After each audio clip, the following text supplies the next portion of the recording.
Bom, pessoal, atendendo a um pedido feito pelo meu amigo Maicon aqui de Sinop, eu estive analisando toda a polêmica que envolve a empresa Impactus aqui no Brasil, que é representante da Telex Free, e aí resolvi tecer alguns comentários, abordando aí as questões tão somente processual, no que tange a decisão liminar no estado do Acre. E diante aí da polêmica que se gerou em torno desse assunto, nós estamos falando aí de um grupo muito grande de pessoas que está dependendo de uma decisão, digamos aí, de uma revogação, de uma flexibilização dessa liminar, porque até o presente momento não há nem que se falar em mérito, e sempre lembrando que eu não tenho nenhum vínculo com a empresa, com a Impactus ou com a Telex Free. Eu sou apenas advogado e aí, pelo meu conhecimento na área processual, processual civil, o Maicon aqui de Sinop me procurou e me pediu para que eu analisasse essa situação e gravasse esse vídeo tentando explicar um pouquinho, de maneira simplificada, a possibilidade, ou até mesmo nós podemos dizer que a revogação ou a flexibilização dessa liminar é algo que não se pode negar, isso é inevitável, isso quando nós tivermos aí uma visão mais profunda da situação que levou a essa magistrada a conceder essa liminar em desfavor da empresa, bloqueando de maneira em que se encontra hoje, veremos que algumas situações aí não atendeu o que nós esperamos de um Estado democrático de direito. Então, nós temos aí uma situação em que o Ministério Público do Acre, quando eu falo de Ministério Público, eu falo da instituição, não estou falando de promotor A, B ou C. O Ministério Público do Acre, através do seu Departamento de Defesa do Consumidor, ingressou com uma medida cautelar no estado do Acre, e pedindo o bloqueio da empresa, alegando que a empresa pratica aí um crime contra a economia popular, pautado numa lei de 1951, é a Lei 1521 de 1951. E sob o manto de proteção de direito do consumidor. O que eles não observaram é que a relação entre a Impactus e o divulgador, a relação aí não é relação de consumo. Então, por aí nós já teremos uma ilegitimidade da atuação dessa instituição, precisamente do departamento que visa a proteção do consumidor. Porque entre a Impactus e o divulgador não há relação de consumo. O que há aí é uma relação comercial. Um outro aspecto que nos chama a atenção é que, sem demonstrar qualquer urgência, o Ministério Público propôs uma medida cautelar. E nós sabemos que medida cautelar e tutela de urgência, elas configuram aí no nosso mundo jurídico como uma medida de urgência. E não há a urgência que justifique uma medida cautelar. Poderia muito bem o Ministério Público ter montado aí uma ação ordinária e pedido uma tutela antecipada. É que quando se pede tutela antecipada, temos que fazer prova inequívoca de verossimilhança, conforme o artigo 273 do Código de Processo Civil. E quando nós pedimos uma medida cautelar, nós só precisamos provar a fumaça do bom direito e o perigo da demora.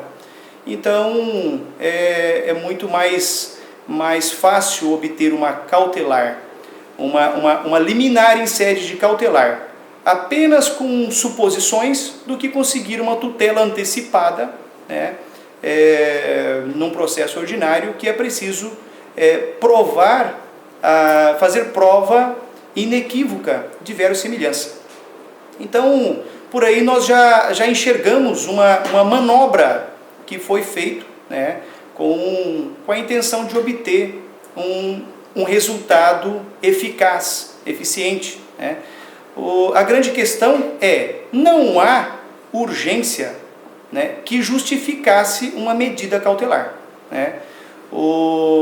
Algum tempo aí atuando como advogado, eu tive o desprazer de ingressar com algumas medidas cautelares, e os magistrados me disserem, né, em um despacho, que o meu caso não era caso de cautelar. O meu caso era caso de uma ação ordinária com pedido de tutela antecipada, ou até mesmo um pedido cautelar dentro da ação ordinária. Enfim, no meu humilde entendimento jurídico, a tutela cautelar não seria procedimento hábil, né, por não ter aí urgência, né, até o momento em que se entrou com a medida cautelar, não havia noticiário, não se noticiava qualquer dano causado a consumidor, né. Era visto algum comentário de alguém que estava insatisfeito por algum erro em cadastro, algo no sentido, mas não problema com o produto que a empresa vende, ou seja, não se tinha notícia de qualquer situação que estava lesionando direito do consumidor. E para tentar justificar aí a propositura de uma medida cautelar.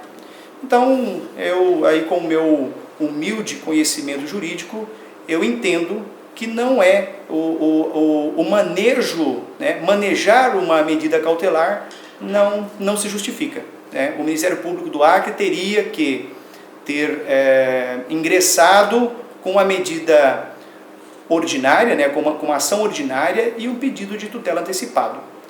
Um outro ponto que eu acho que é importante observarmos é que o Ministério Público, precisamente o Departamento de Defesa do Consumidor, né, a parte que cuida da defesa do consumidor, ingressou com essa medida cautelar.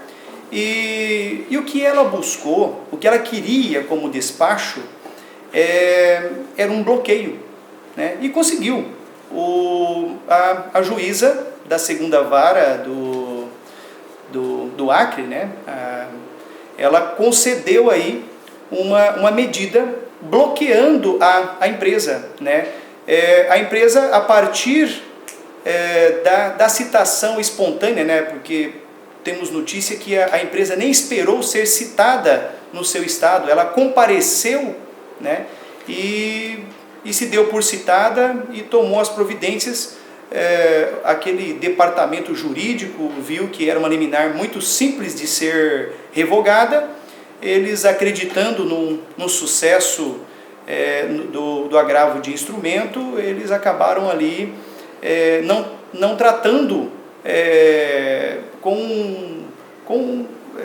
entendendo que aquilo não era uma medida que iria prosperar, né? Mas, ao contrário do que se imaginou, eu mesmo, como jurista, quando vi aquela liminar, eu falei, ela não chega a lugar algum com isso aqui, porque não tem qualquer amparo, né? Estamos aí com muitos princípios constitucionais sendo feridos, então ela não vai muito longe. Mas nós já estamos aí há quase 60 dias de liminar, né, de bloqueio. Eu volto a repetir, eu não sou divulgador, não estou aqui analisando o mérito, se a empresa pratica algo legal ou ilegal, eu estou analisando apenas a concessão da cautelar, que, ao meu ver, não está correto. Não existem aí inúmeras situações ilegítimas e, de certa forma, ilegal, mas até o presente momento está vigorando. Pois bem, nós temos aqui também uma situação de uma medida cautelar proposta pelo Ministério Público no juízo civil, né?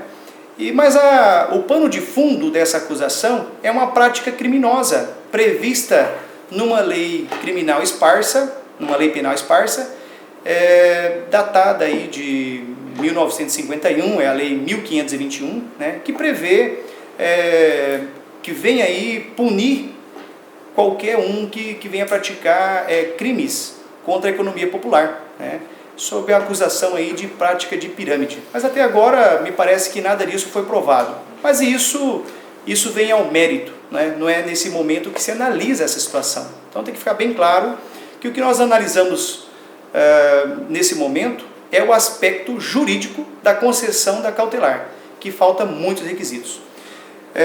Então nós temos aí uma decisão liminar de uma juíza de uma vara civil, né, que foi proposta com um pano de fundo aí de uma lei criminal, e aí ela acabou concedendo essa liminar. Ocorre que nós estamos aí, me parece que diante de uma irregularidade que nós conhecemos como incompetência em razão da matéria, porque a acusação é crime, né? E nós temos uma juíza civil, né? uma juíza de uma vara civil, e quando a acusação é crime, a competência é de um juiz criminal, né? De uma vara criminal. Então eu entendo que é uma incompetência em razão da matéria. Nós temos uma outra incompetência territorial, porque quando nós acusamos a Impactus de praticar um crime, né, quando o Ministério Público do Acre acusa a Impactus de praticar um crime, e essa empresa tendo sua sede no Espírito Santo, né, e nós temos aí o Ministério Público do Acre fazendo essa acusação, digamos que no final de tudo, né, fique configurado que houve algum crime.